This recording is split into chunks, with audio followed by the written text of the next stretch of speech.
minority who procured everything that the slave. And this is where you see the beginning of the state. But it was a shaky proposition because it was built on a foundation where the slave could see on a regular basis what was being produced going to some other sector of the population. So this led to rebellions and all other kinds of contradictions within the society, leading to the development of a new mode of production that was characterized as feudalist mode of production in Europe.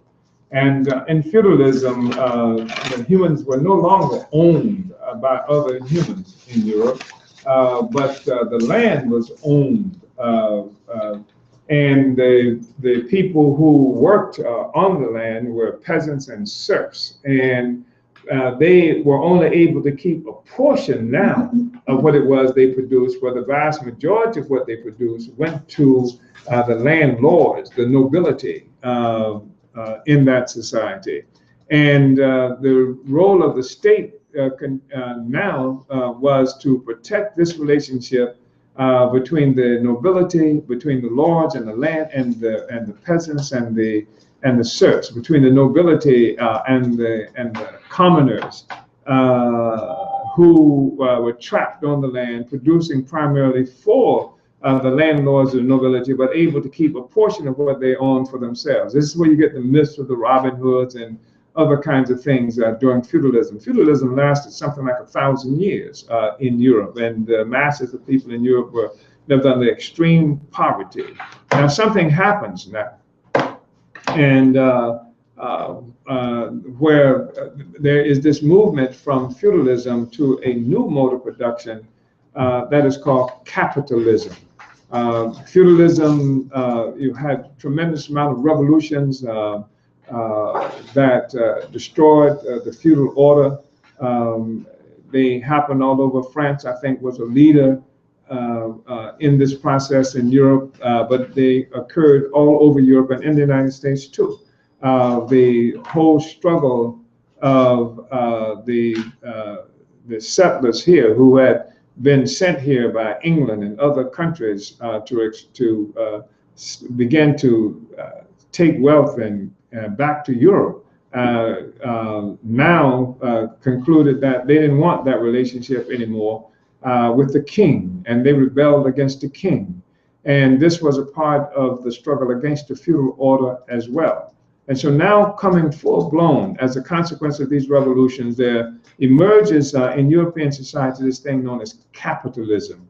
And in capitalism, the primary contradiction exists between the capitalist ruling class, the forces who own and control what is necessary for producing life.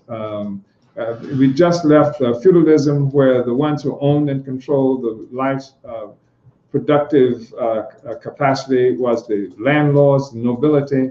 Now, after this revolution, you have a completely different situation where a handful of people who have captured control of new mode of production that is called capitalism. And under capitalism, the serfs and the peasants are no longer trapped on the land.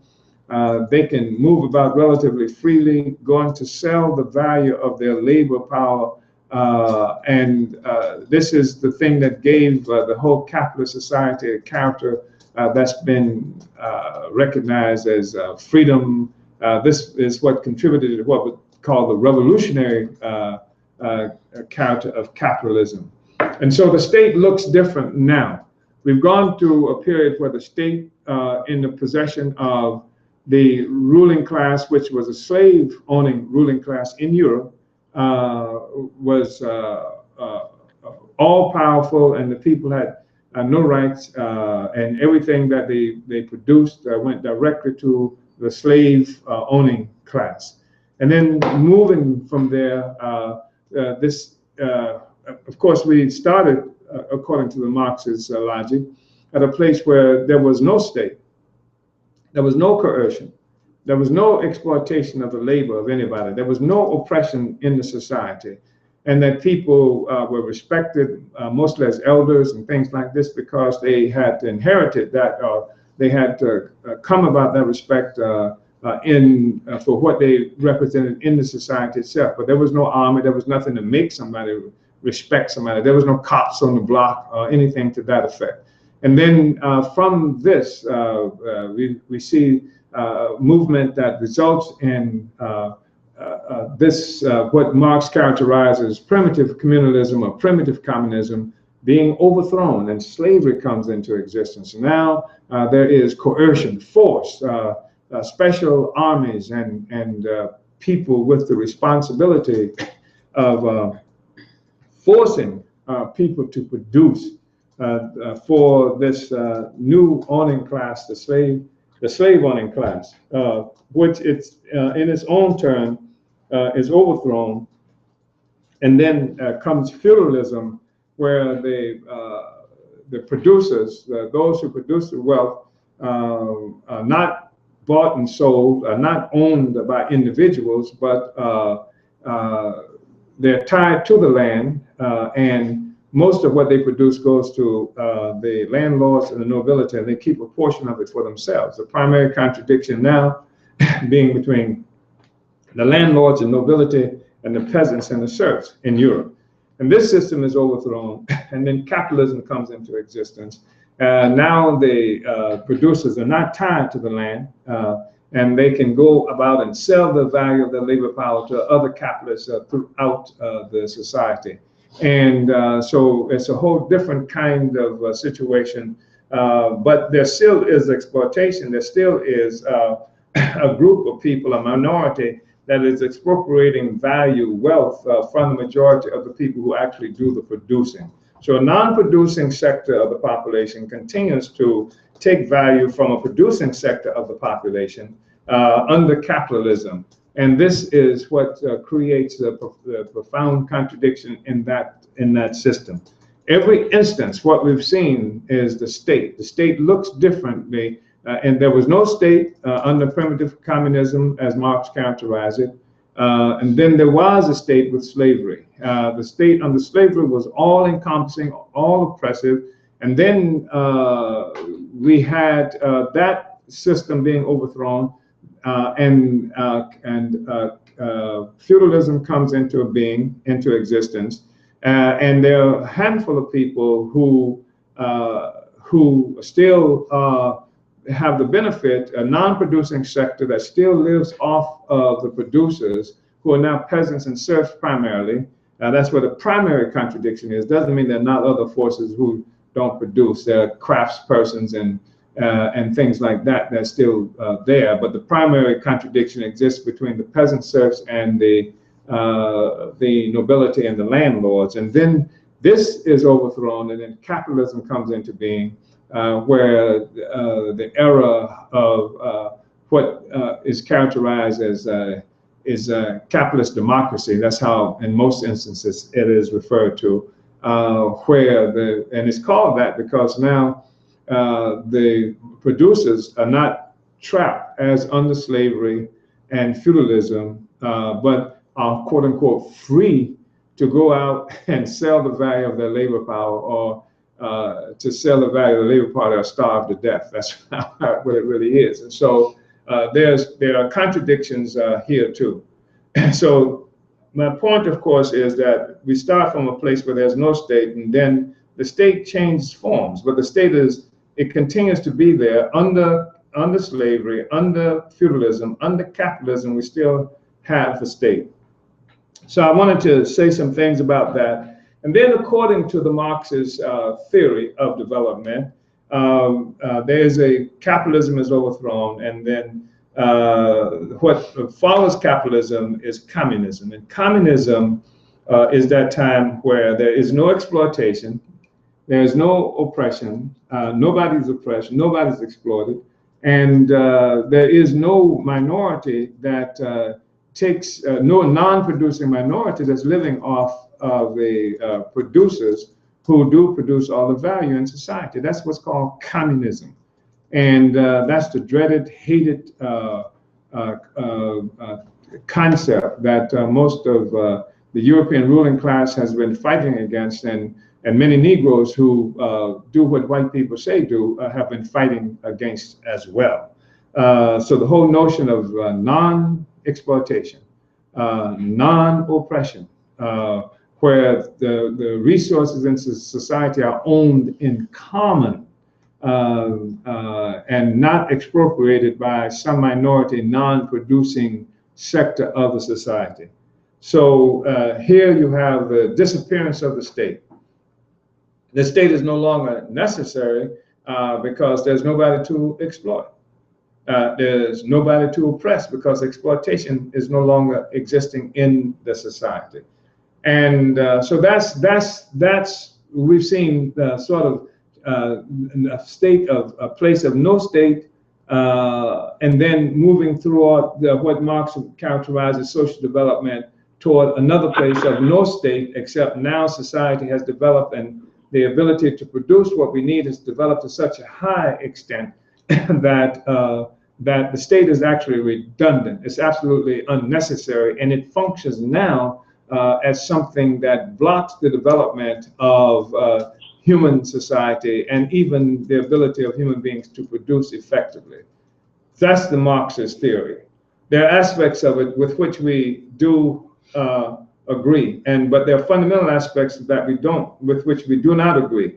I'm just going to touch on that briefly because I don't want to make this a discussion about the agreements and disagreements with Marx or the questions of the development of human society, but I feel like it's necessary to contextualize the discussion that we're having about the state, because I recognize that most people who are coming into these discussions come into discussions without any kind of background in revolutionary social science or revolutionary history or anything like that. So I feel like it's important to sort of contextualize the discussion we're having with the state and I think it's also important to say that this is a discussion that's being held by people who believe that it's absolutely possible to build a different kind of society without exploitation and without oppression. That's what we're looking for.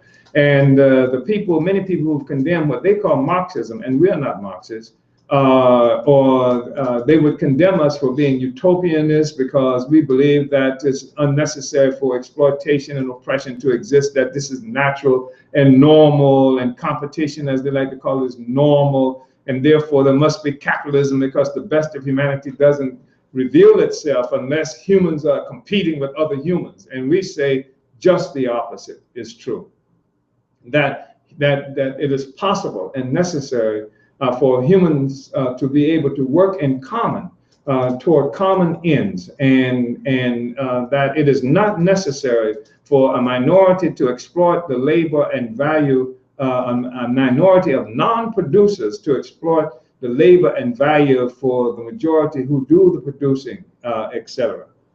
So the disagreement that we have, a fundamental disagreement we have with Marx is, for one thing, this whole notion that this is a formula that defines the human social development of human society. And it's not a discussion of human society. It's essentially a development of European society that's interacting with the rest of the world, but not defined as such. It is a metaphysical understanding of human society. It's a discussion of European society or human society from a purely European perspective, based on European requirements and understanding for development. For example, while Marx talked about there existing this in common with human society, this era of non-exploitation, non-oppression, of women, no exploitation of laborers, etc. We're not sure that existed in Europe as such. We know that the evidence for this that was used by Marx and Engels, who was his partner, was something that came from a man who was an anthropologist, Harry Morgan, I think his name was Morgan, Henry Morgan, Harry Morgan, in the United States, who had done some study, and where he found non-exploitation, non-oppression was with the Iroquois Indians and in other non-European societies. And while it may have existed some spots in Europe where there was no exploitation or no oppression, it was never generally true, as far as we can see, that this was the case. And the other thing is that Marx and Engels and none of them did a good job in explaining to us how we move from feudalism to capitalism.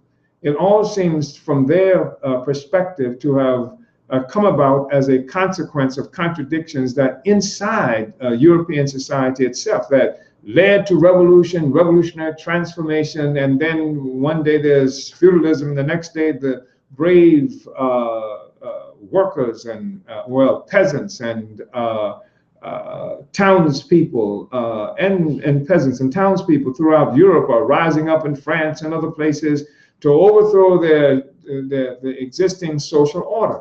And it was a period of profound philosophical change and challenges, etc. But that's not how we understand it happened, because what happened in Europe that changed Europe, that even established the basis for the philosophical or transformation, the thoughts, the challenges, is that slavery and colonialism that began in Europe to bring tremendous amounts of wealth into Europe, it empowered another force. It gave rise to another class in Europe, and it created a situation for incredible kind of production in Europe. Now, this rapid escalation of production in Europe came about because of what was being stolen in terms of human bodies from Africa, what was being stolen in terms of resources, everything from drugs to potatoes to you name it, that came into Europe that began to change and transform Europe. It was coming as a consequence of what's stolen outside. The development, the need for the rapid development of industry, the need to get the peasants off of the land came about because the peasants were now needed off the land, working in the shipyards and working in the factories that had to be created to transform all this wealth, all this value, this new social reality that had been created by slavery and by colonialism. All of this began to transform Europe and to give rise to different and contending social forces who wanted to overthrow the nobility, overthrow the landlords, because the landlords and the nobility and how they were producing things, how they engaged in production, placed a block on the forward development of Europe that needed, that was bringing in enslaved human beings, that was resulting in whiskey and various other kinds of stuff coming from slave plantations and just the whole transformation of the whole European society. This is the origin of the capitalist explosion, the democracy for white people that people bragged about, that came with what they call capitalism, came about as a consequence of the colonization and enslavement of Africans and other people around the world, the theft of the land that I am now living in, that's called the United States. All of this went to what Marx would eventually call primitive accumulation of capital. That accumulation of capital, that was a precondition for the rise of capitalist production. I hope I'm understood. So my basic point here in this discussion is that we have an element of disagreement with Marx in terms of the origin of the whole damn social system. Marx himself at one time was able to say that what he called primitive accumulation, which was transforming Africa into a warren for the commercial hunting of black skins and doing so many things of stealing the resources from the indigenous people, he said that this in political economy was the equivalent of original sin in theology. In other words, this is where it all started. And this is where our understanding starts too. And our understanding of the state is related to this question as well. And I just wanted to do this. I know that was a long and involved kind of overview for the study that we're going to get into, but I think it was necessary. Uhuru. So, I think that today, the question of the state, I mentioned how, according to Marx, that one moves from capitalism. Capitalism is overthrown, and then communism. We have communism, but there was when there's communism, there's what Marx and Engels talked about as the withering away of the state.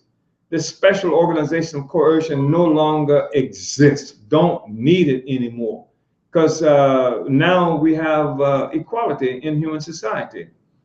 But before this communism comes into existence, there is this thing that's called the early stage of communism, where there is a state. And the early stage of communism is when the workers, who are the real producers in society, after destroying the capitalist state that is there to protect the establishment, to protect the relationship between the oppressed and the oppressor, after this is overturned, then the workers temporarily create a state. The worker state has to be created. Why is there a need for a worker state? The workers have to have a state because just because the capitalists are overthrown doesn't mean they can say, wow, well, we lost that one, and they will go home peacefully. The workers have to have a state because the state is an organ of coercion and repression. And the workers have to have the ability to oppress, to repress, to coerce those who were the ruling class. If they are not repressed, if they are not coerced, if they are not shut down, if they are not denied freedom, then what will happen is they will become even more vicious in overturning the power of the working people themselves. They are the ones with the skills. They are the ones with the connections all around the world. They are the ones who've been producing and in charge of production, I should say, for the last several hundred years. They know how to do that better than the workers know how to do that. And they are the ones who have developed armies of repression and states and stuff like that. So left to their own, they will not simply say, okay, all my resources have been taken and redistributed among the working people. Now my child is not going to be able to go to school through expropriating, stealing value from somebody else. Or if they're in France, they won't be able to say anymore that we'll be able to continue living off the stuff that's stolen from the 54 so-called Francophone states. We just gonna have to get jobs like everybody else. They're not gonna do that. They're gonna do everything they can to return to power, and they're gonna be more vicious after they've overthrown than before they were overthrown. One, two. The other thing is that society itself has to be reorganized.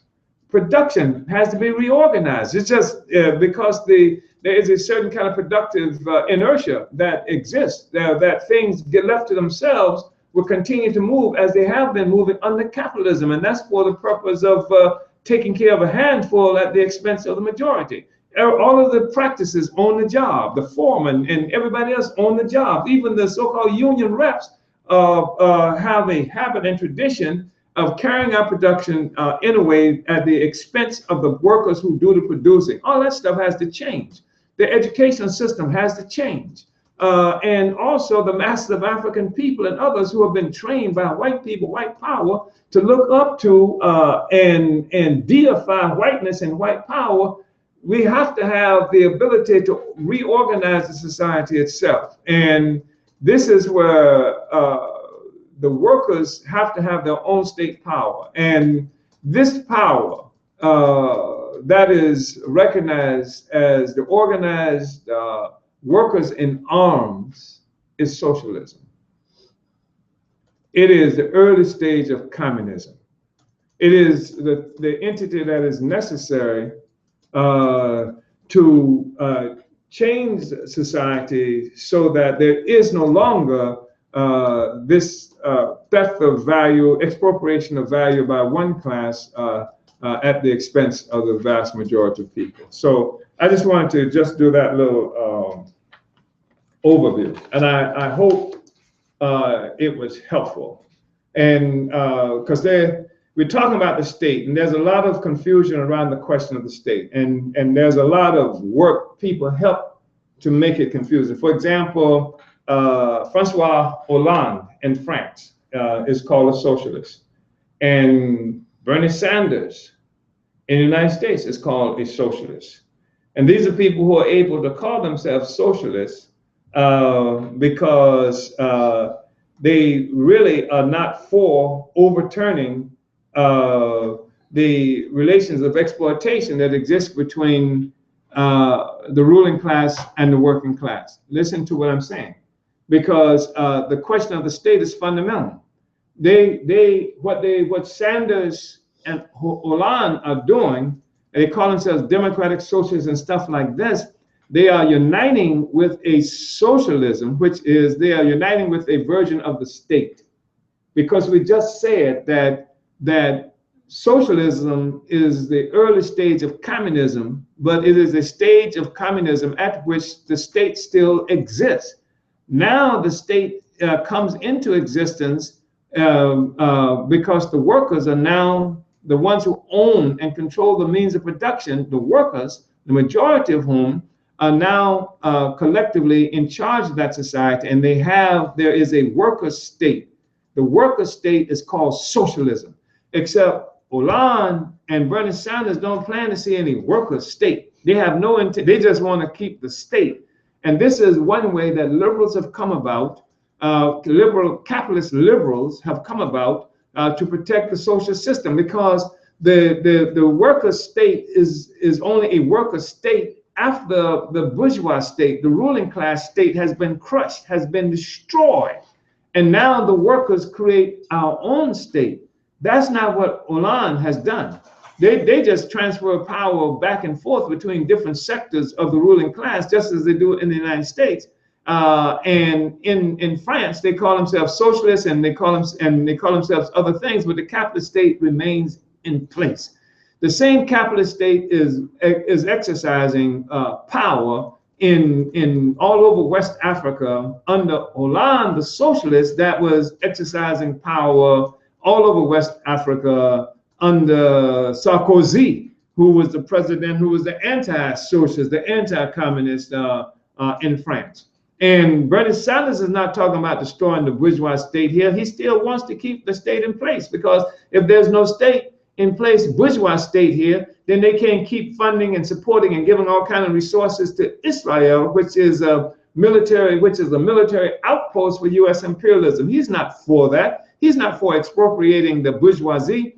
He's saying he's going to give the workers who produce all the value $15 an hour after a number of years. That's no socialism. That's the bourgeoisie wearing a different cloak that's necessary to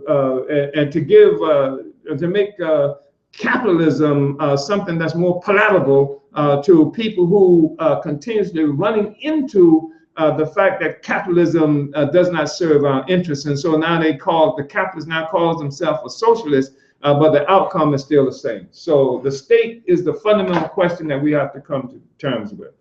I'll also say that this discussion on the state should help us to understand the dispute that we might have with people at a critical moment like this, who are running around saying Black Lives Matter, and not being able to make any kind of demands on the social system, not make any kind of movement toward the actual capture of political power, and who will not even work to have an instrument that is responsible for capturing a political party. That's the African People's Socialist Party.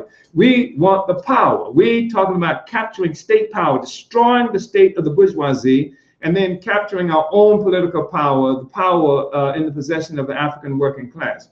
This is the thing that also should shed light, this discussion on this notion that there's some hidden document that's someplace that most people don't know anything about it. It's buried somewhere in the White House or somewhere, some mysterious location in Washington, D.C. or elsewhere, that once we get our hands on this document, then we'll find out that we are really free, and that's going to be it. And there's a sector in the African community that has this kind of understanding about what it takes to win our liberty. Or we just left the Black is Back mobilization in Washington, D.C., and we had somebody who was telling us that the real reason we can't get our reparations is because we don't understand this stuff in international law. When you get this, and you have to be a state, you have to have your own government to get international law, and we don't have our own government, therefore we can't get international law,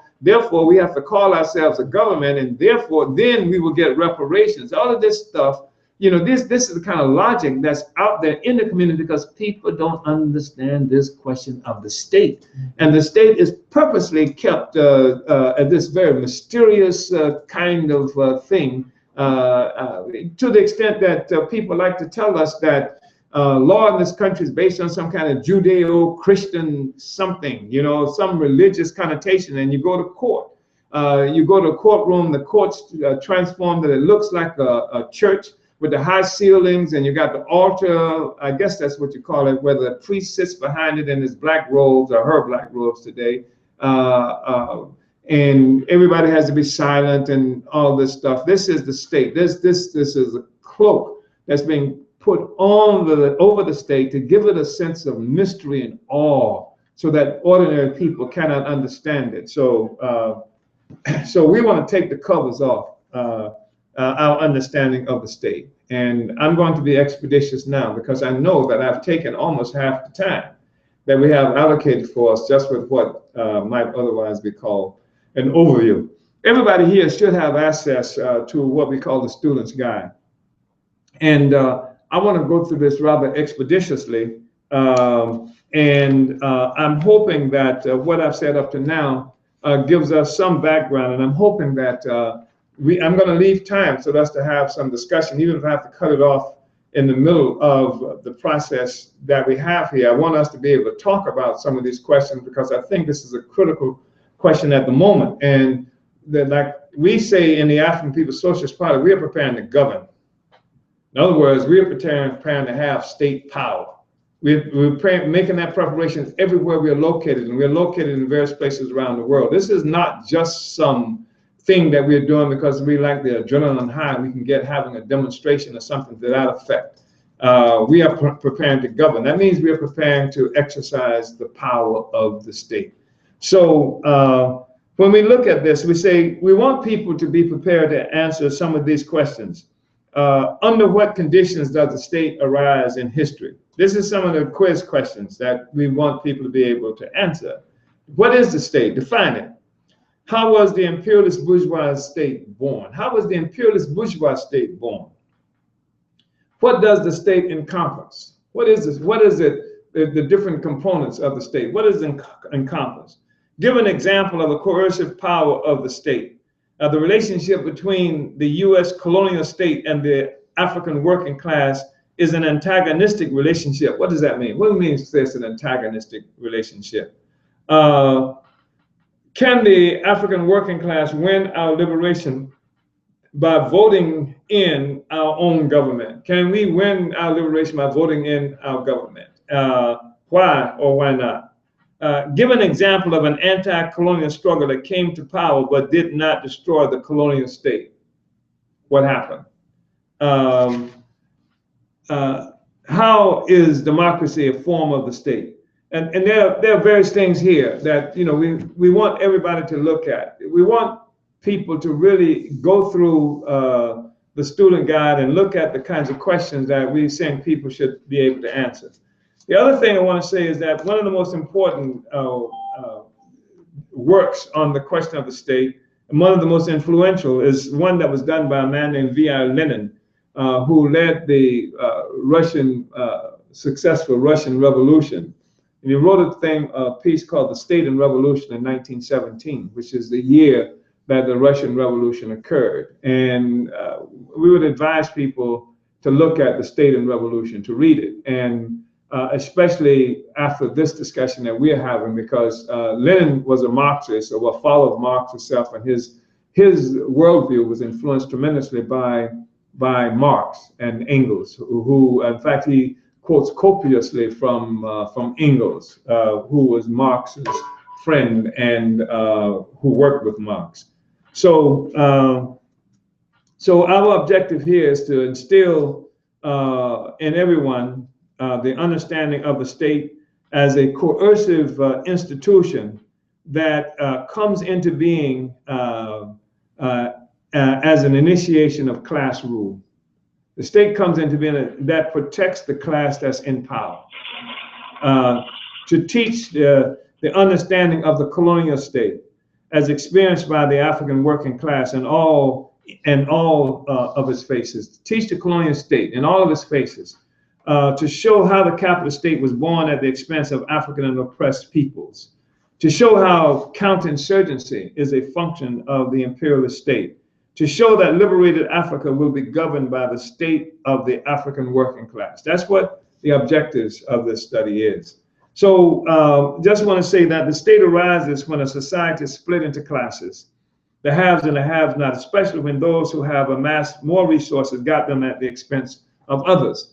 And this should be relatively easy to understand, because well, that's what you're looking at. When you're looking at classes, you're talking about different social forces in society that are defined primarily by the relationship they have to the means of production. And there are some people whose relationship to the means of production as the producers, they work, they create stuff. That's where the value is created. And there are some people whose relationship to the means of production is they own and control what's necessary to produce. So you have this dichotomy in society with people who do all the producing and own nothing except their ability to produce essentially nothing. And then you have the ruling class that doesn't do any of the producing but owns everything. That's a profound contradiction in society. And that's not going to happen. Nobody's going to willingly, unless they're extraordinarily uninformed about who they are, what their interests are, willingly just go to work every day. Just think about it. People get up every morning, sometime before dawn, to go to work. They drag their babies off, waking them up to take them to child care. You know, if they can get child care, they do this every day, getting up and then and going to work for somebody. And think about it, that the persons that they work for, the institutions that they work for, take all the value, take the vast majority of what it is they have produced for themselves, and then give the worker who produced everything just a pittance. Okay, go home, take care of your snotty-nosed child, you know, find a way to do child care, do all of this, etc. And that's not going to be something that somebody will willingly do. Even an uneducated, uninformed person who has no understanding of the state will resist it. And some forms of this resistance is defined as crime. People want to eat, people want to take care of the children, people want a better life for themselves. And if everything in the society is structured in fashion that what they produce doesn't go to feed their own children, to develop housing for themselves, a safe and secure community for themselves, then they have to step outside of this process to try to accumulate, right? And so you can't have that. So this thing, the state, is absolutely necessary. That's why you have to have the police. That you have to have a police. You got a whole mass of people who wake up every morning. They got they can't see. There's stuff in their eyes and staggering around and stuffing themselves with coffee and this other stuff that people are selling now to get speed, to speed you up, to keep you awake and stuff. The people do that every day, and they don't get anything for it. Why would they do that? Why isn't that? They just say, hey, look, see all that food, you know, in the store. Why don't we just go and take it? We know we need it. How? We see Toys R Us, and our children got nothing, and they say that we're supposed to have all this wonderful stuff. They advertise it on TV every day. Why don't we just go in and get it for the children? That's the logical thing to do. You got all the warehouses filled with everything. Why? The state. That's why you have to have this police and organization And then you have the courts and everything like that to back it up. So the state arises when society is split like this. If you got a society where somebody's going to be living on somebody else, you got to have the armed capacity to coerce, to forces people to do what you want done. The state is an organ of violence and coercion, protecting and serving the interests of a definite class. The state upholds the dominant force of a given social system and the class that is in power.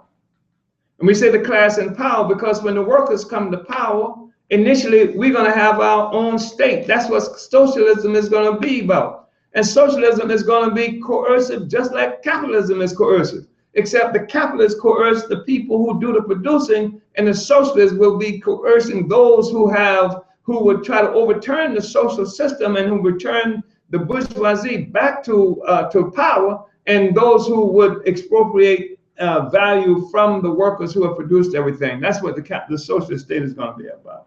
The bourgeois state is differentiated from past states in societies. We went through a number of states in society. We said there was a slave state. We said there was the feudal state. And then there comes this thing called a capitalist state. We say the bourgeois state, which is the capitalist state, is different from the slave state and different from the feudal state. And how is it different?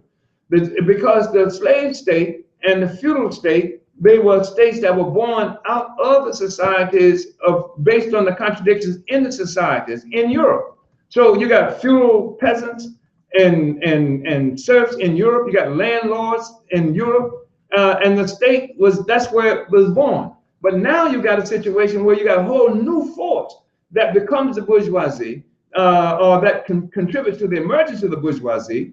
And where is it stealing resources from? Where is this primitive accumulation of capital coming from? It comes from slave trade. It comes from colonialism. It comes from what the French are getting out of Vietnam, from what the British are getting out of India and Ireland and all these other kinds of places.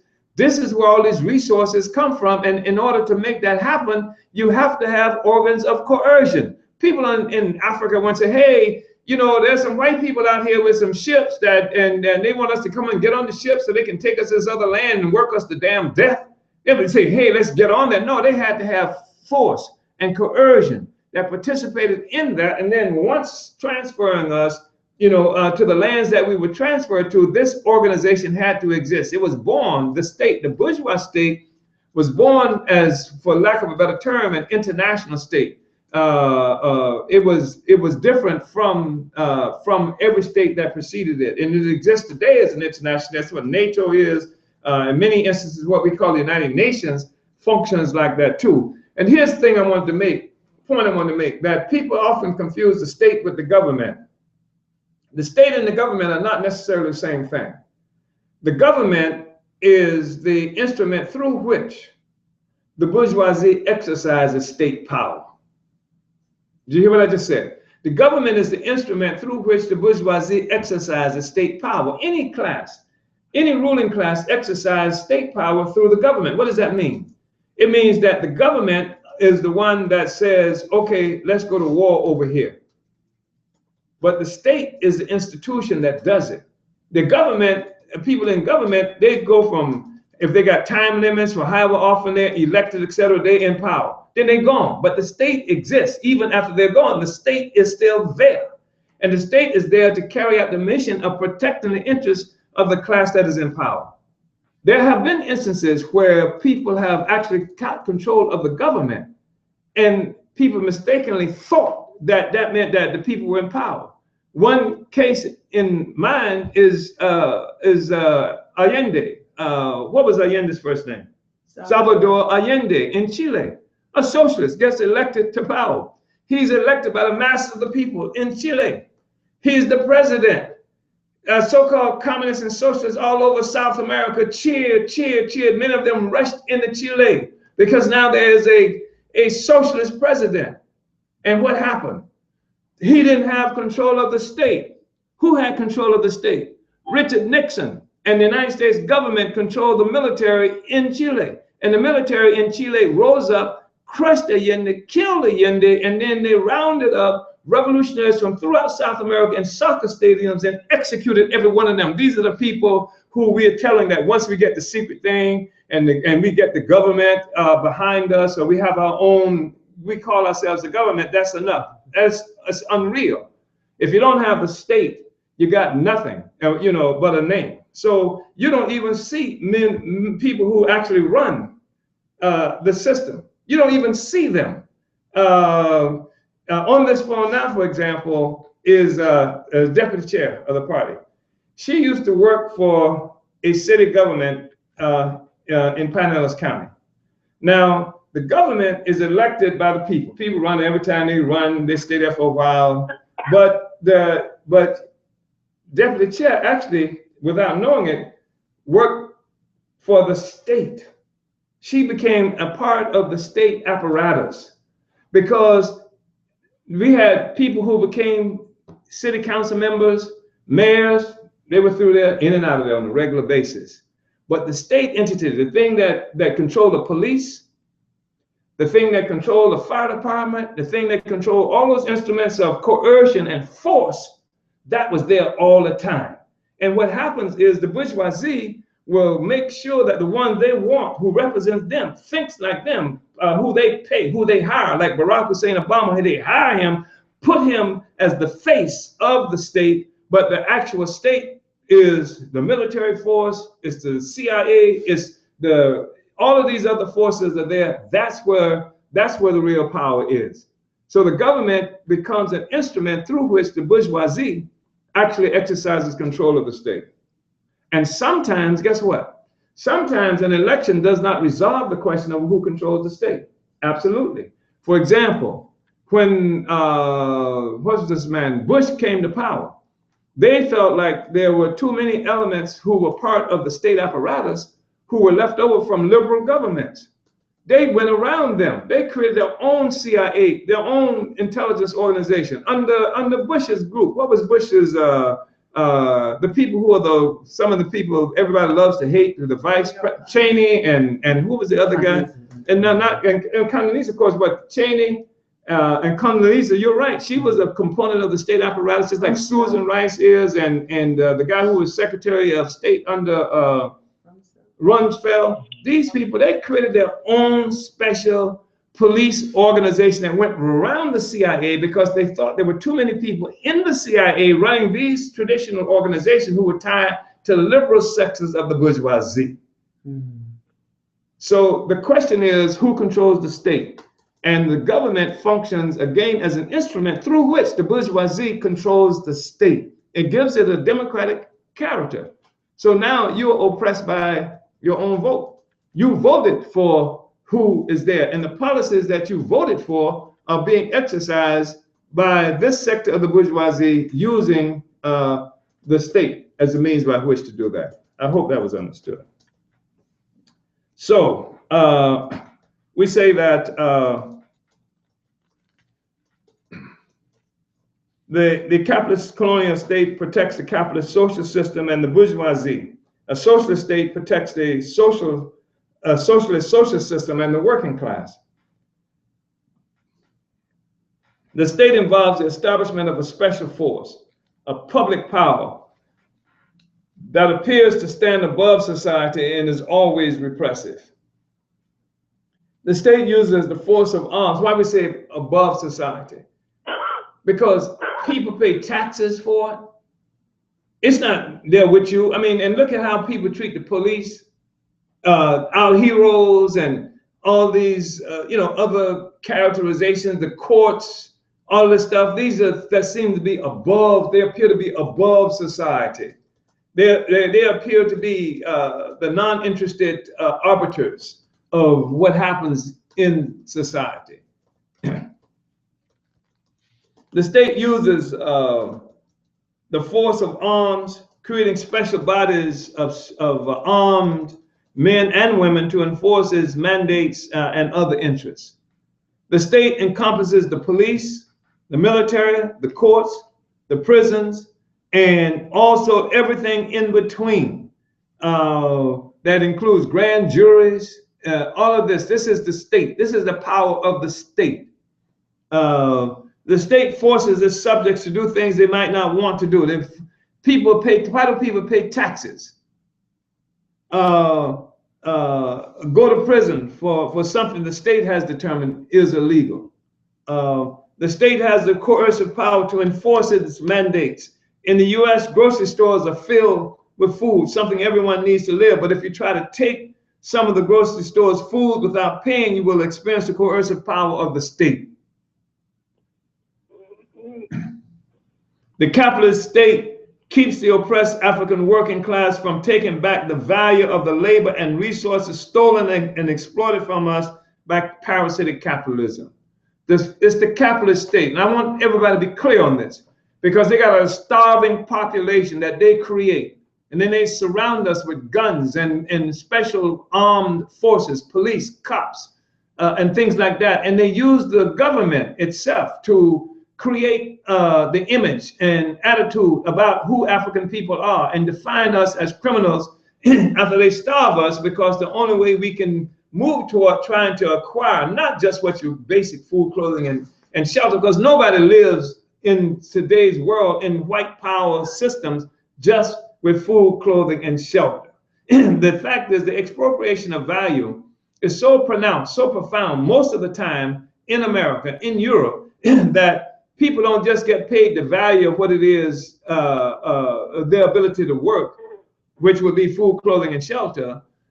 People also get paid enough for beer, for a night out, and for the rock club that they attend in Paris, for the restaurants they go to. All of this is expropriated value. This is value that came from somewhere. So we say that, and the people who are starving, what do you got? You got people who are living in Paris, for example, living in what they call the suburbs. They are starving Africans and Arabs who are starving because France and the rest of the white world went to those places, stole their land, their resources, set up governments that did not serve them there, created borders that did not serve them there for the purpose of expropriating value. Tremendous amounts of value comes to France from all of these places that France is looting. And now here are the people who've come to France looking for their own resources. France has made it impossible or near impossible for them to live in Syria and other places like that. So they're in France. And now when they're in France, they see all around them the value that has been created by France looting the places in the Middle East. And they're just supposed to sit there and starve. They're just supposed to sit there, okay, I'm here. And while at the same time in France proper, in Paris proper, you've got the outside cafes where people are enjoying themselves with their whatever the hell it is they enjoy themselves doing. They're at the rock concerts, not the people in the suburbs, not the Arabs and the Africans in the suburbs. They're at the rock concerts and what have you. And now people find themselves trying to fight back, and they're doing it in France, and they're doing it in America and other places too.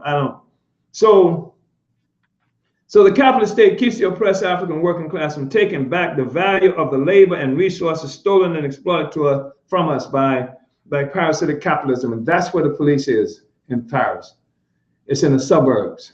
That's where they now increasingly in the urban areas of Paris, because more of us are in the urban areas of Paris. The contradiction between the African working class and the white ruling class is an antagonistic contradiction. It is irreconcilable. There's no way that the contradiction that we have with the white working class, with the white ruling class, can be amicably resolved.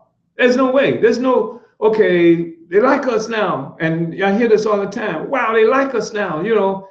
These white guys, they really like us, you know, which is what we hear. And this is what we heard from the Black Lives Matter guy, you know, what's in Hillary's, I want to know what's in your heart, right? You know, there is no way for resolving the contradiction exists between the African working class and the ruling class. It is absolutely, it's an antagonistic contradiction that can only be resolved through the destruction of one of us or the other.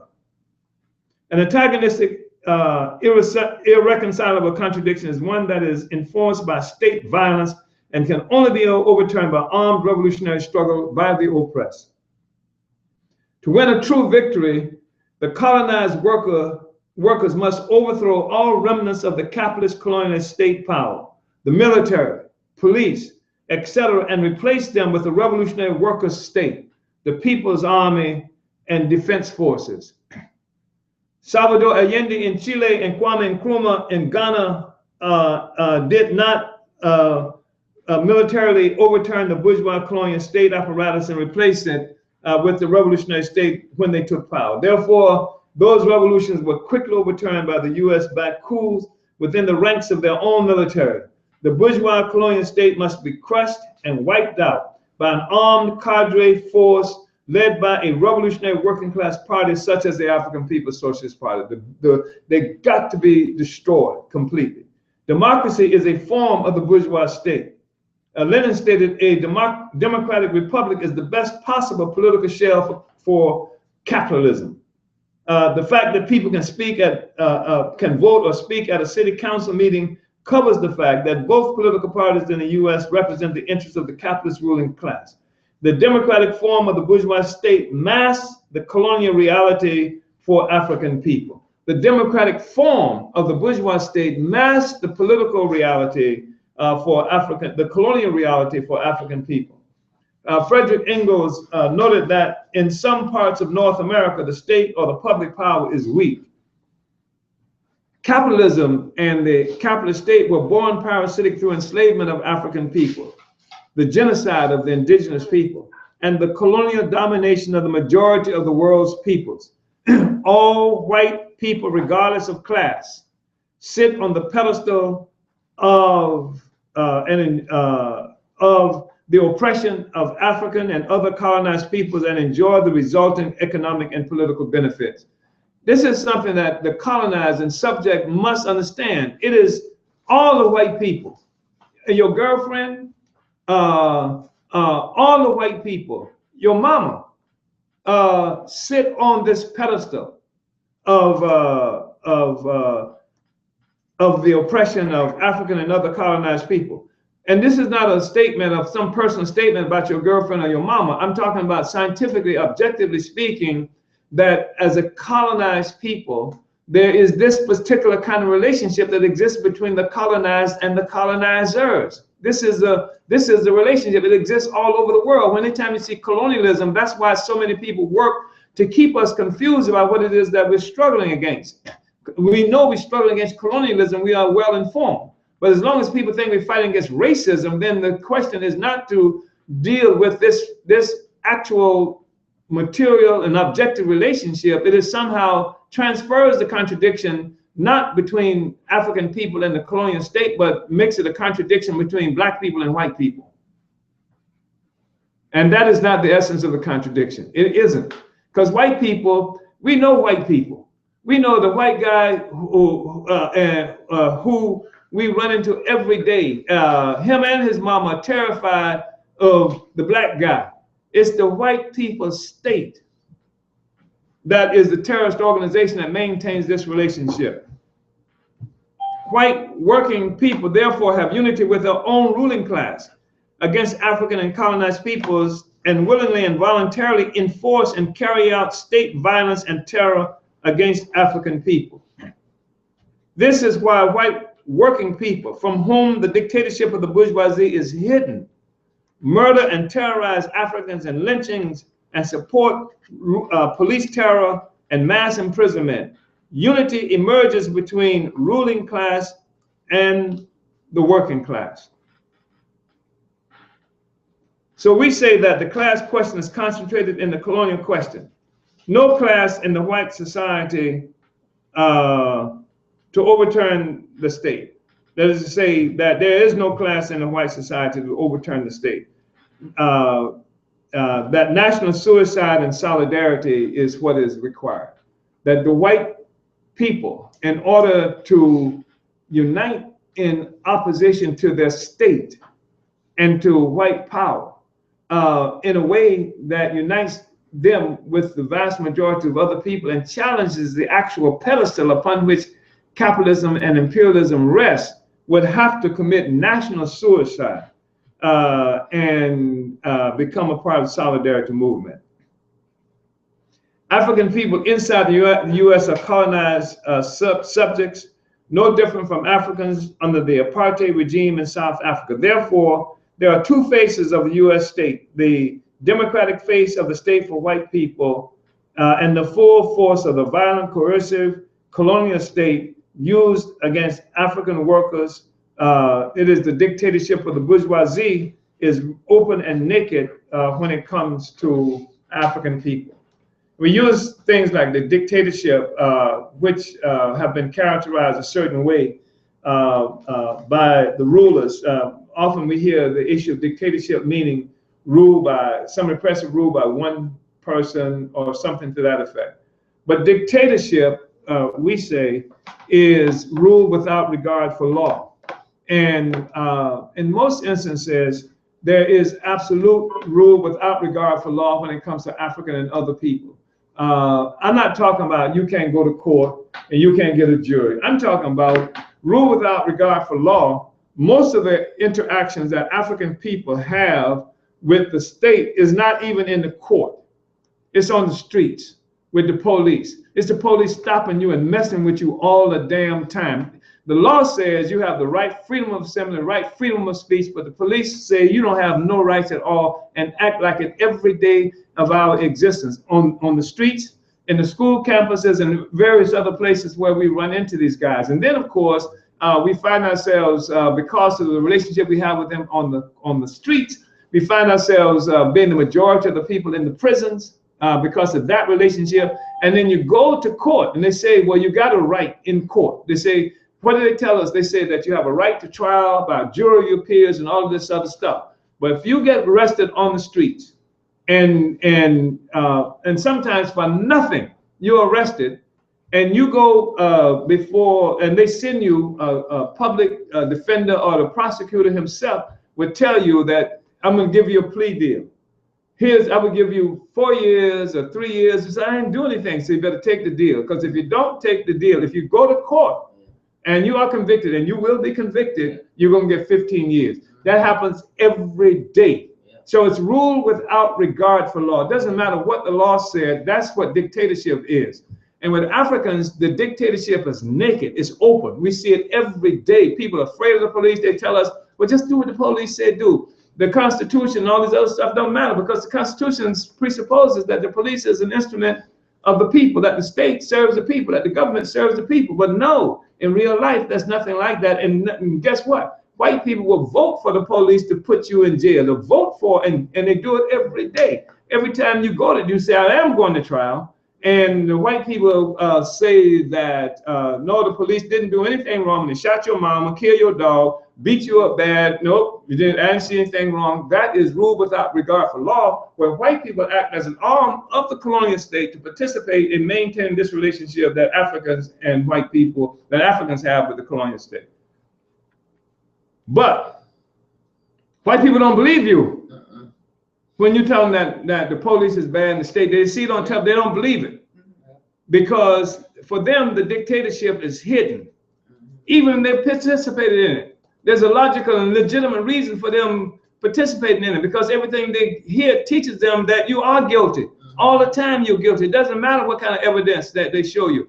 It's just like the commercials that they have on television telling you that if you take this drug, I'm selling you this drug, here's the drug I'm selling, but if you take this drug for what you say is wrong with you, the drug will kill you in these different ways. And even as they're saying the drug will kill you in these different ways, they're showing you lovely pictures of what you could do if you were not impaired by the disease that is supposed to help you. And people buy the bad thing. So even though they participate in it, white people can be led not to believe, and they can be led not to believe this reality also because it's beneficial, because it helps them. Because this relationship that white people have with us and the rest of the world is beneficial. Cheap oil, cheap labor, and then especially with black people, somebody to look down on. And that's not a small thing. Because if they didn't have you to look down on, then they'd have to look at each other all the goddamn time. If they looked at each other all the time, they would see some frightening shit that they do not want to live with and couldn't deal with. So we become that outlet. We become the entity, so at least I'm not black. We become the force. Nobody teaches anybody that. They don't have to teach them that. Life teaches the people that there is this body out there that no matter what our circumstances, we are better off than this group out there. And that's one of the really pervasive and insidious things about this relationship. So the white people's state is also visible in Israel and South Africa, where white settlers, colonizers, regardless of their class, unite with their own ruling class in the oppression of the colonized. That's what they're working up in France today. Regardless, I mean, France, there are demonstrations all the time in France, but they're working, most of the white people, 80-some-odd% of the white people after November 13 said that they would sacrifice their freedom for security. So they will sacrifice, their rights to be able to control all them other people out there who might be taking away their ability to sit on the cafe, sit on the outside tables in the cafes. The democratic form of the bourgeois state serves to obscure the repressive nature of the state toward African and oppressed people. In the current crisis of imperialism, many white people are beginning to experience some of the coercive face of the imperialist state, which they call fascism. Fascism is often defined as the form of the state that characterized by the exposure and use of armed force against citizens and the lack of democratic rights. That's, fascism. I mean, people they've come up with several different definitions of, in my view, meaningless terms for fascism. This form of the state, but the fact is that state repression has always been real for African people. So it's interesting that white people have come up with a new term, a new concept to explain the state when it acts in a way toward white people in a fashion that is similar to how it acts toward African people normally. People tell us that we should be afraid of fascism because if Donald Trump is elected, fascism is going to be here. But damn, I mean, what's fascism? What's Trump going to do? I mean, 850,000 people stopped and searched in New York alone. What is he going to do? Double that number? What is fascism and what is democracy under the bourgeois state for colonized people? Counter-insurgency is a method of the colonial state to maintain colonial domination of our people. Counter-insurgency is the military, political, economic, and other actions taken by the oppressor nation state against the revolutionary movements and or guerrilla warfare of the oppressed and colonized people. In the 1960s, the Black Revolution was called the greatest internal threat to the U.S. security since the Civil War by the FBI and the United States government. The U.S. launched COINTELPRO, a counterinsurgent force targeting our movement and our people. Let me ask you a question. If the United States government in the 1960s declared that the Black Panther Party was the greatest threat to the internal security of the United States government since the Civil War, you think, okay, we got rid of Panther, that's it? Don't you know that this government has to have a program, a contingency plan to deal with Black people? Don't you know that's part of the responsible reason that Africans are stuffed in these prisons and they're killed on the streets every damn day? Because what is a Black Panther? Except an African organized in some revolutionary fashion. And all the Africans who are oppressed are potentially members of an entity that would be organized to deal with our oppression. So it wasn't something peculiar to those Black people who were members of the Panther Party, except they're essentially from the African working class, and the fact is that the FBI said this is the greatest internal threat to the security of the United States. And what is the FBI? It is a form of the state that has a responsibility of protecting, it's a secret political police that has a responsibility of protecting this relationship that exists between the oppressed and the oppressor. Let me see. I'm trying to time this so that we will have time to talk. The U.S. launched a counterintelligence program, or COINTELPRO, a counterinsurgent force targeting our movement and our people. That was in the 1960s. This is a special program. It doesn't mean it was the only program, and it probably wasn't the most effective program, but this is the one that we come to know about. The U.S. waged a war without terms against African revolutionaries and the masses of our people. Assassinations, imprisonment, slander, provocateurs were used against us. African communities were flooded with deadly drugs, and entire communities are swept into prison. The whole African community was criminalized. Unlike in the white community, highly armed police occupy our communities, and our people are shot down and terrorized daily. Unlike in the white community, Africans are rounded up, men, women, and children, and herded into concentration camps called prisons. And they got special prisons that people don't even know about, like the ones they got in Chicago, where Africans are dumped in on a regular basis, all outside of the normal, quote unquote, procedure, judicial procedure. Counterinsurgency is not a result of bad cops or bad policy.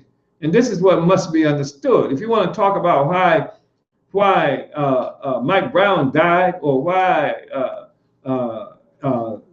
Eric Garner was choked to death, it ain't because they were bad cops, because they didn't have damn cameras on. It is because we say counterinsurgency is the correct, predictable response of the capitalist imperialist state to a revolutionary threat by a colonized people. Barack Obama and others would try to confuse people, saying that the problem is gun control. You need gun control.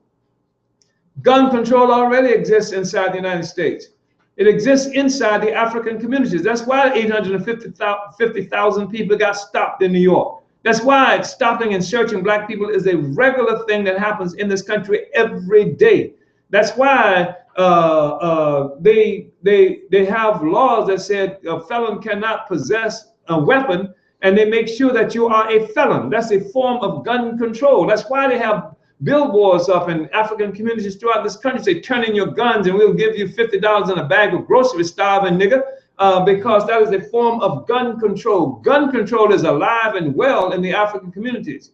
And because you see a handful of Africans who do have guns, they do it illegally most of the time, and it's not the absence of gun control. And the whole notion of gun control, of course, is to place a legal blanket over anybody with a gun so that they can guarantee the worst kind of treatment against colonized people. Neocolonialism is white power in blackface. Neocolonialism is a method of indirect rule of the colonial state in which a nation of people is controlled through using members of the colonized petty bourgeoisie to carry out the interests and the will of the colonial state, to maintain control of the means of production and human and material resources of a colony or colonized people. The neo-colonialists are often more brutal in their repression of the colonized people than the colonial state itself. Lenin and Engels talk about the withering away of the state.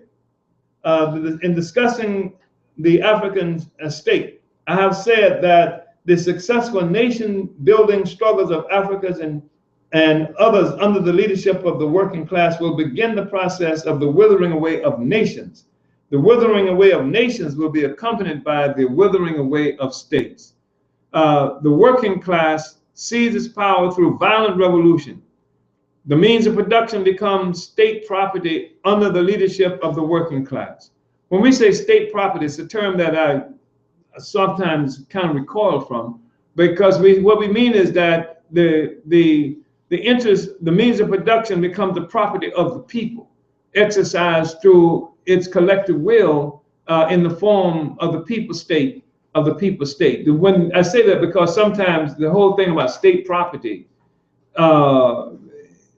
handled by certain folk who call themselves socialists or communists meant another form of dictatorship of the people, are the ones who have to come to power. By doing this, the working class puts an end to itself as the proletariat and puts an end to all class differences and antagonisms. And this is something that happens. This initiates the process of the elimination of classes. The proletariat is the workers regarded collectively as a class. With an end to classes and class antagonisms, there is no more need for the state. There's communism. Under communism, the state withers away as it meets the needs and protects the entire society and is no longer needed. It is tied to the question of the nation. The struggle for the united liberated state of the African working class can only be led, we should say the struggle for the united liberated state under the leadership of the African working class can only be led by the party of the African working class, the African People's Socialist Party. African internationalism helps us understand the significance of the African Revolution in the realization of communist society through the destruction of parasitic society. So I wanted to go through that, and I want to open it up and see what kind of discussion we can generate. There are some quiz questions, with some of which I noted earlier in this discussion that I'm hoping that people will really entertain and look at. But I want to just see before, I want to see whether it's necessary to go here by seeing what kind of discussion we can generate and what people feel they understand about this issue of the state and its significance after what we've gone through up to now. And I just want to remind people that you should be muted, and if you want to go ahead and participate in the discussion, please unmute and let's go ahead and talk about it. I don't know what you're saying, Comrade. Say it aloud. We got quite a few people online also. So there are quite a few people online as well? Okay, so the people online, though, for them to communicate, how will they communicate? They leave a comment. They go to the comment section on the online. Mm-hmm. So I would like to open up for discussion, comrades. So please, let's hear what you got to say. Let me hear from you. Uhuru.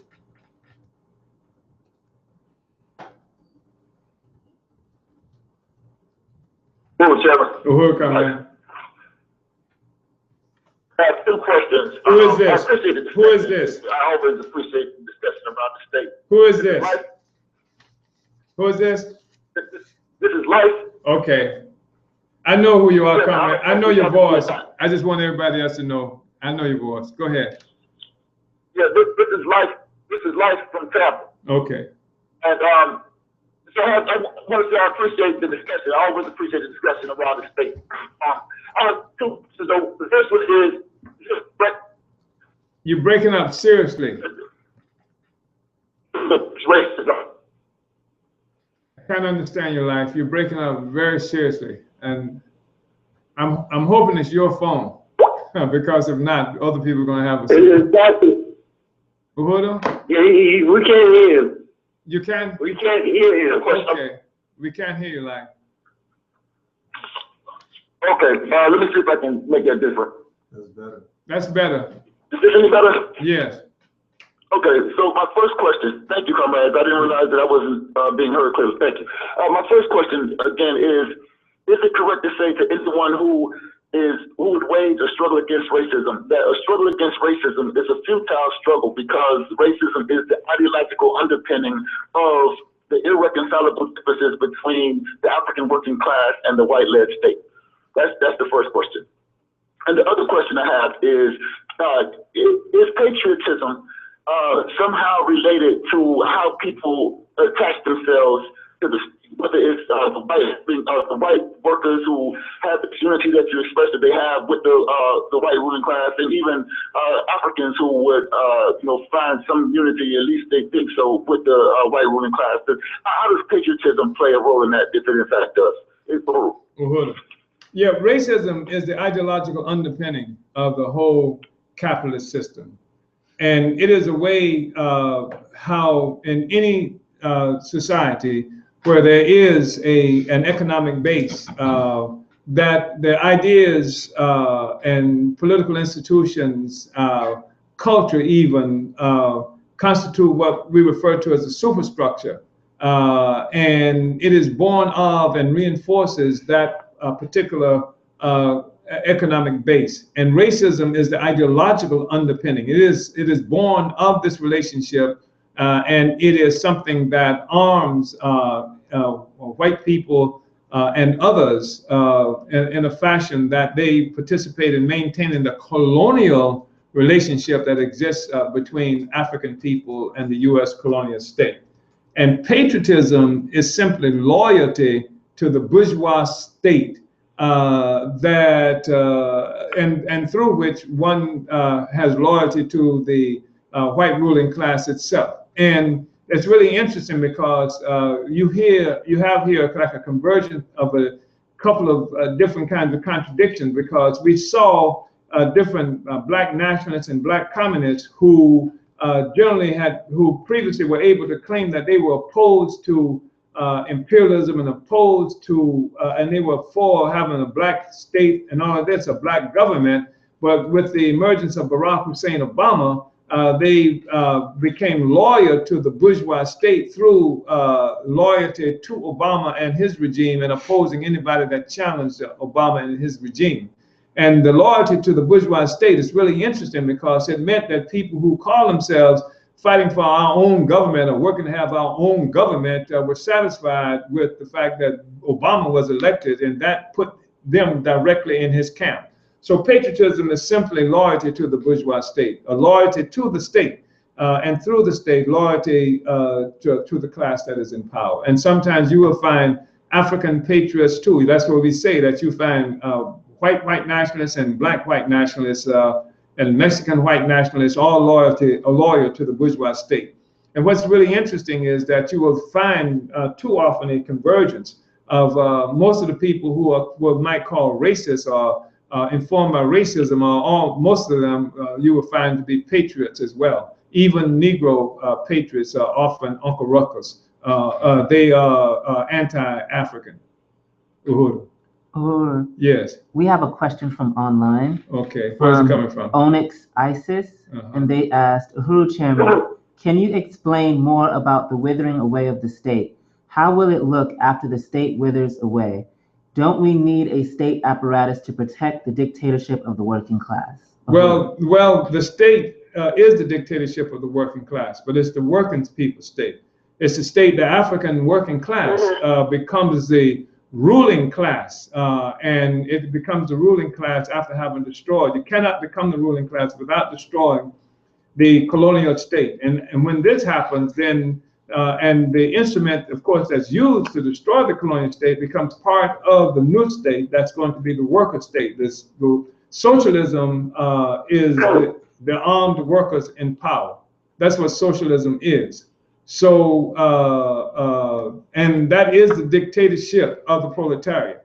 And the dictatorship of the proletariat is needed as a precursor to the withering away of the state. The African working people and coming to power, the African liberation movement will introduce to human society the process through which nations themselves will wither away, because nations, as we know them, came into existence through the capitalist, the rise of capitalist white power.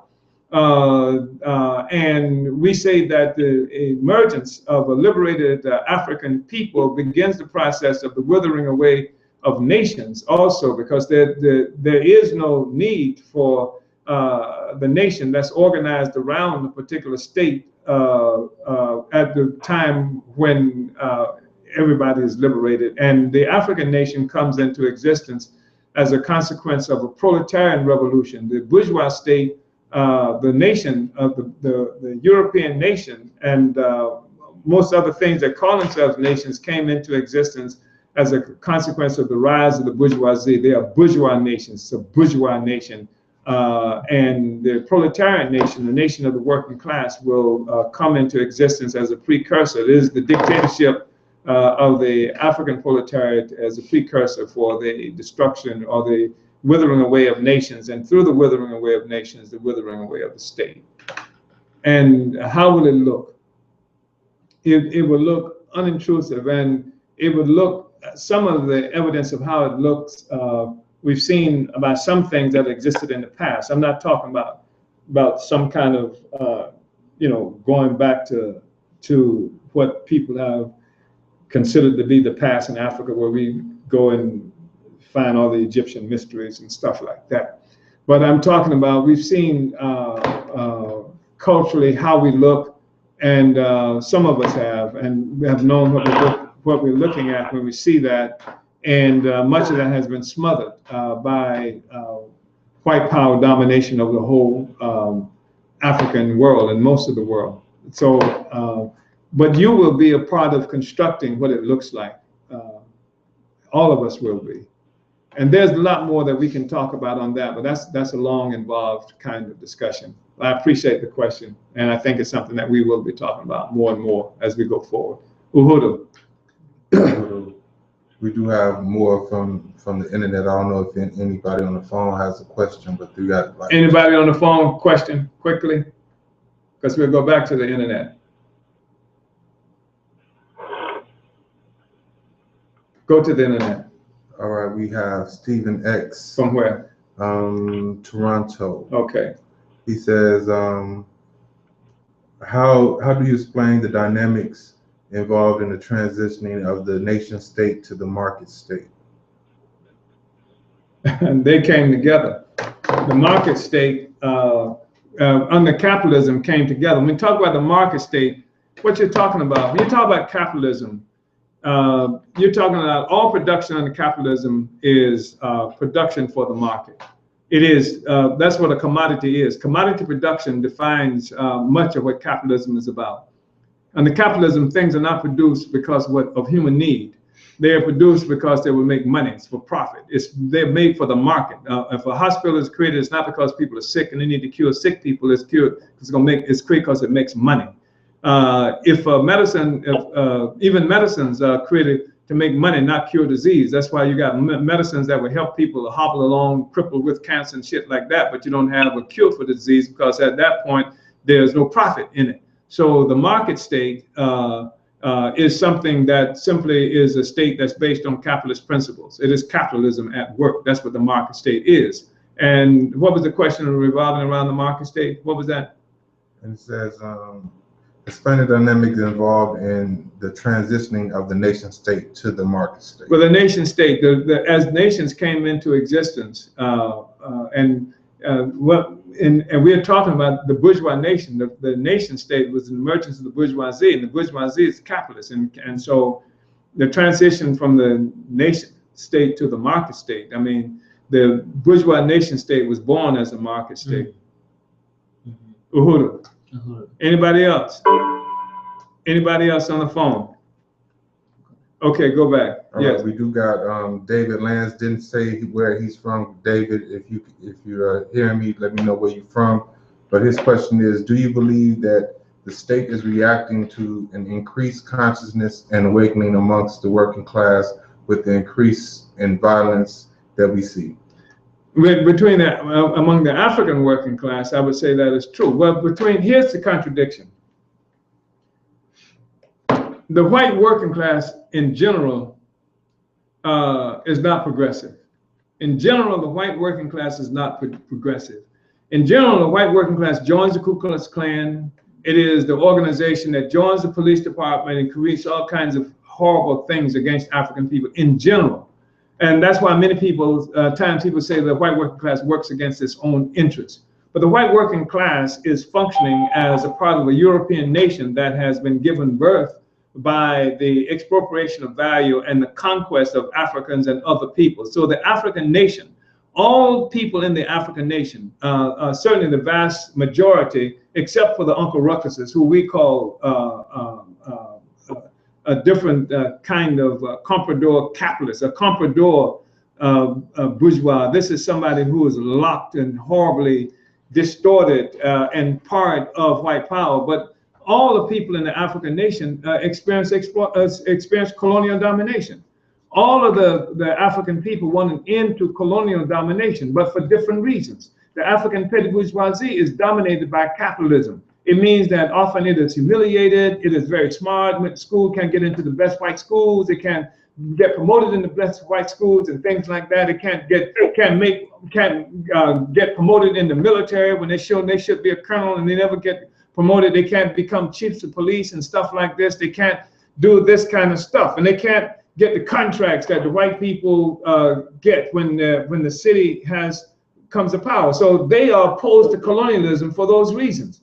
The African working class opposed to colonialism because everything thing, every example, every experience that we have in life is oppressive and exploited. We get ripped off from day in to day out, and so what you got is under certain critical moments, the whole nation can be opposed to colonialism. But a struggle against colonialism, for it to be effective and to result in social transformation, must be led by the African working class. The African working class, therefore, comes into organization through the African People's Socialist Party, and it has a program that results, one, in the liberation of the African nation, because the whole nation has to be free, and there's no such thing as the African workers being free if the nation is not free. But the African petty bourgeoisie can be free, and the nation and the workers can be unfree. So the workers have to lead the whole struggle and take it into consideration the fact that the whole nation is oppressed. That's what happened in Vietnam.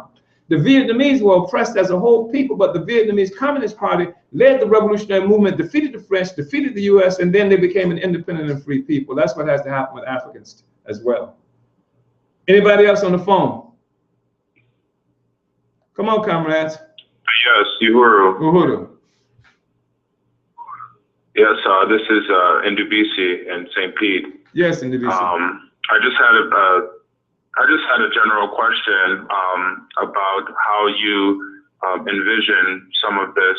Basically, do you see if there is a need to actually replace some of these government entities or state entities? Because I know that some of these entities are really only in existence for basically nefarious and unscrupulous purposes. These are entities like the FDA, the DEA, CIA, and organizations like that. Do you think that entities like this need to be reformed or changed or corrected, or if in fact need to just be removed and abolished completely because they serve really no useful purpose for the masses? Or I think that all of them have to be destroyed. DEA, FBI, AFT, police departments, the National Guards, the U.S. Army, all of them, the CIA, FBI, they have no redeeming qualities at all. They are all instruments of bourgeois state power for the purpose of maintaining this status quo in the relationship. Doesn't mean that the state will not, the African state, the workers' state will not create an intelligence organization. It will have an intelligence organization. It doesn't mean that we will not have our own military capacity. We will have a military capacity, but this will be different in the sense that it's now in the possession of the people, and the purpose will be to oppress the oppressors and to keep the oppressors from coming to power and being able to oppress the majority of the people. Uhuru. So we have another. Uhuru, this is Stephen X again. He says, I'm speaking of the period where there are no nationalities. What is the nation going to be organized around if there are no nations? And he used to formerly go by Odeon. Oh, I know Odeon. Odeon is in Canada. Mm-hmm, yeah. The nation, what I'm saying is, he says, he's speaking of the time when there are no nations, right? Mm-hmm. And what happens? What with that?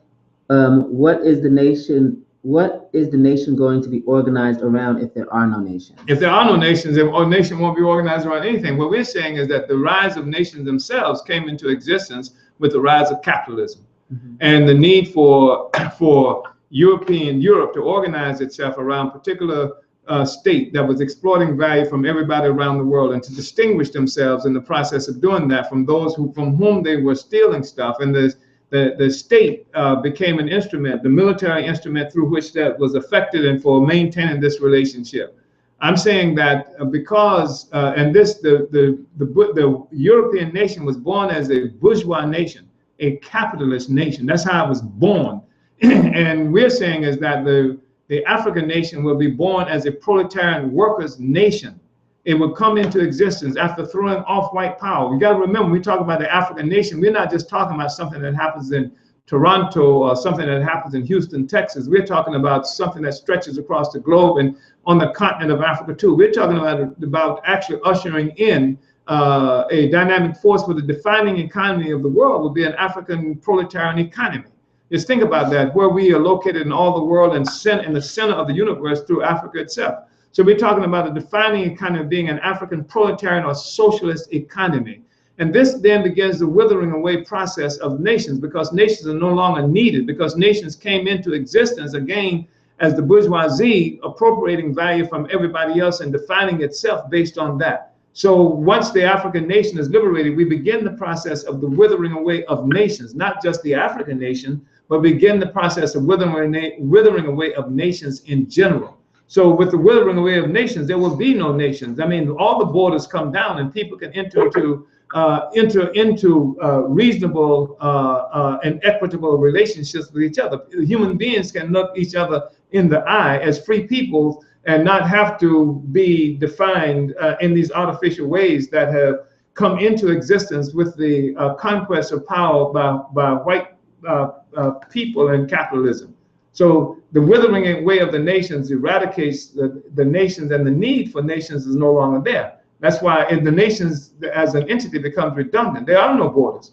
The economy of the world is that, in a world economy, not something that's in the control of a handful of capitalists in this country, a handful of capitalists in that country, et cetera, that's often in competition with each other, and that controls market and creates anarchy in production and anarchy in distribution of resources. Now the world is open up for human beings ourselves, and the question now is no longer how one group oppresses another, but how we utilize resources to meet human needs based on eliminating, again, all of these false contradictions that have been imposed upon us, or if not false, contradictions that do not represent the interests of the vast majority of the people.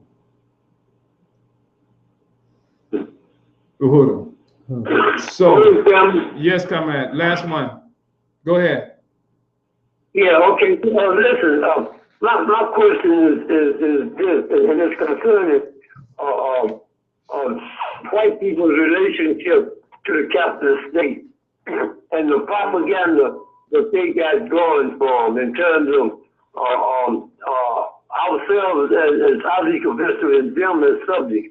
I know this because, like, if you go, like over in Africa, the programs that were on the TV over there were programs like the white people on the wagon trains, same way they are on the wagon trains over here. But over in Africa, they were annihilating like Zulu in South Africa and in other places. And it was all, based on this innocent white woman and child in the wagon train that the savages were attempting to kill. Same premise that they based the cowboy and Indian movies on over here, which I think really ties that white working class that you were saying that joins the Klan, ties them to the bourgeois state that they helped create by consciously murdering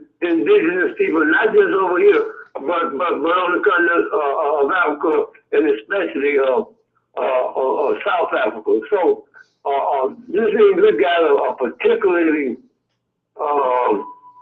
philosophical question, ideological question to deal with, in terms I know that APSC and reparations is going to have to play a major part in severing that umbilical cord that they got, because it's, in my opinion, it's tied strong to the capitalist state. So how we go forward?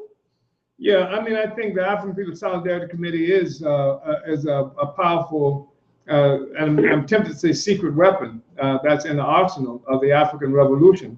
And I think that also general solidarity that the African Revolution establishing with the oppressed and colonized people around the world also constitute a part of that. Increasingly, what will happen and what is happening is that the earth is changing under the feet of white people as a whole. All kinds of myths that white people have held on to in the past about their relationships with the world under assault. It was under assault in Paris, and it is forcing white people to have to think about things they've never had to think about before. No white person has to think about the origin of the food in the refrigerator when they open the door. They don't necessarily understand that when they can open a refrigerator that's full of groceries as a consequence of there being no groceries in refrigerator sometimes and right across town from them in the African community or the Mexican community or around the world. They have never had to think about that before. It's just ordinary.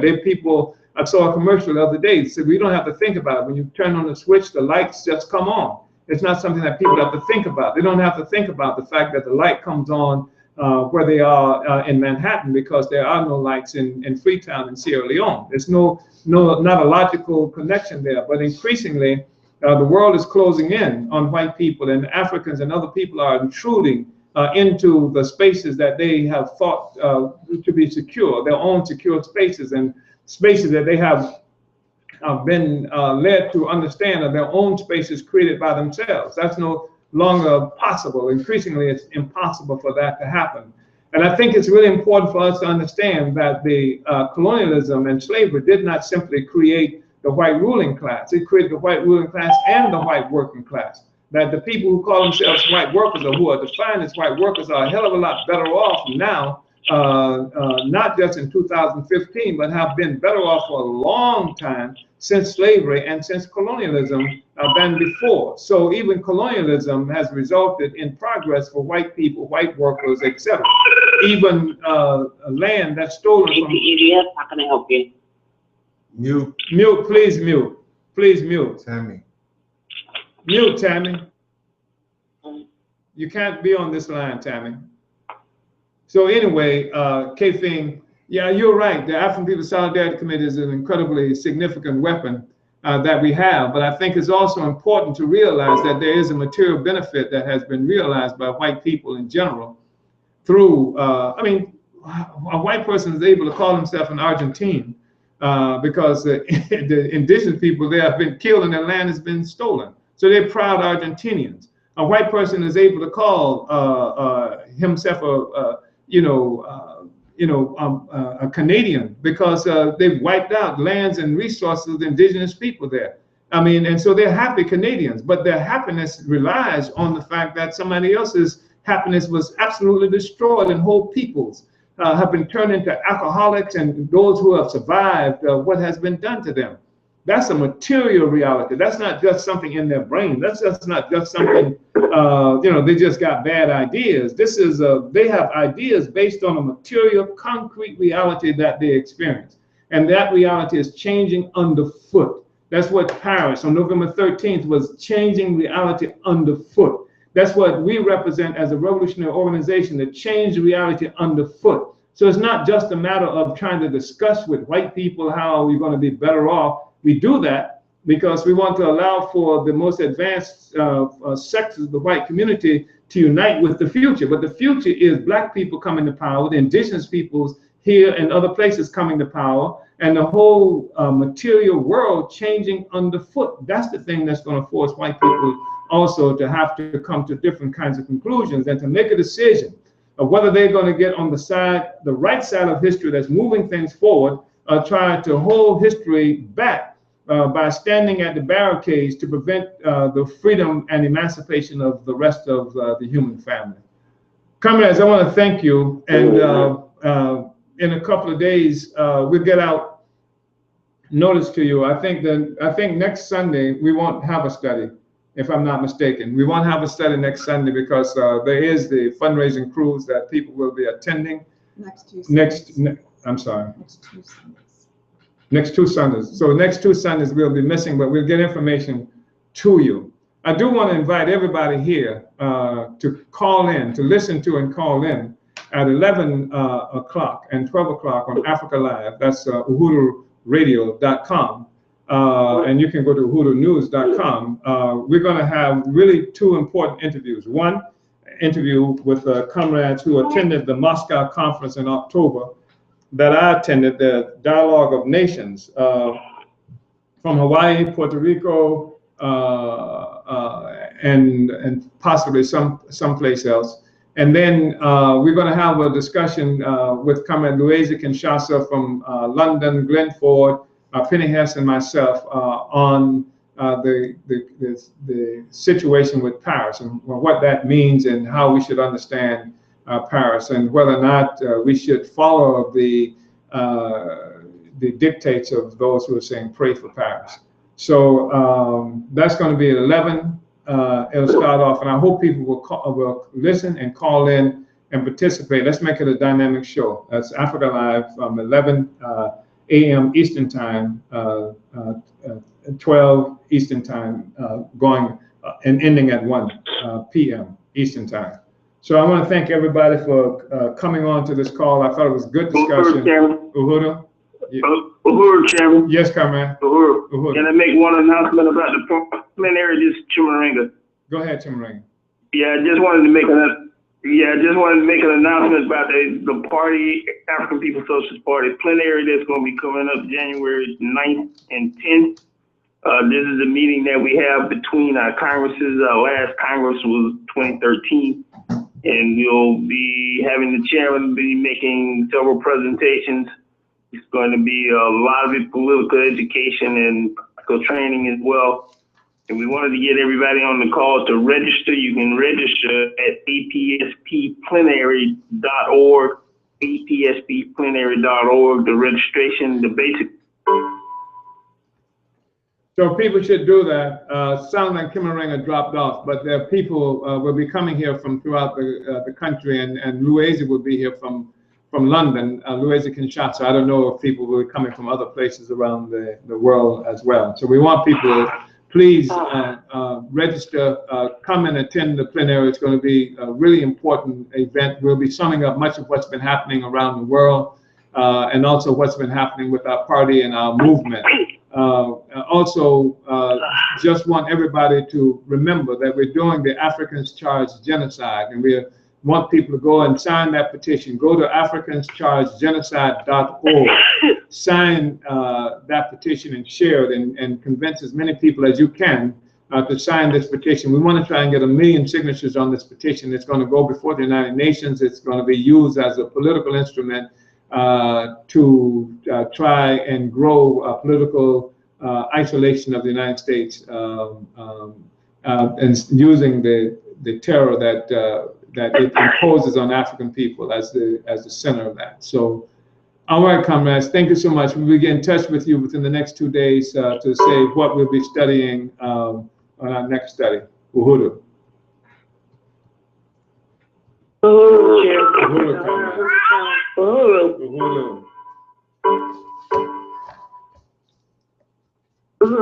Uhuru.